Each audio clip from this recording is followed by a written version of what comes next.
की ओबीसीला धक्का लागला नाही आरक्षण. दुसरीकडून काय म्हणायचं तुम्ही मराठ्यांना जे आर दिला, आमचे प्रमाणपत्र निघाणात आणखी ओबीसी झोपानात आणि मराठी झोपानात.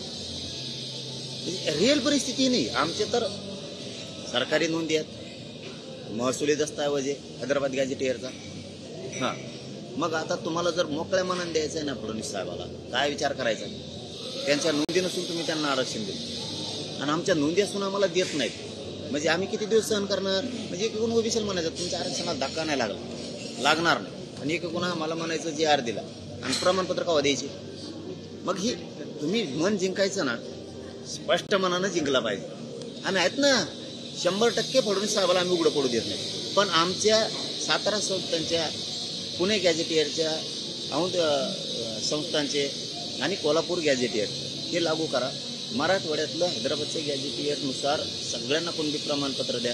आम्ही आहेत ना तुमच्या मागं, सरळ सांगतोच ना. काही दान धरात बोलतो तो खोटं बोलतो. मीडियासमोर स्टेटमेंट द्यायला होत ना, 6 करोड मराठा खंबीर आहे. हां, पण तुम्ही असं हे ना, आमच्याकडे बघा आणखीन खेड्यात एक म्हणे चाव चुक्या.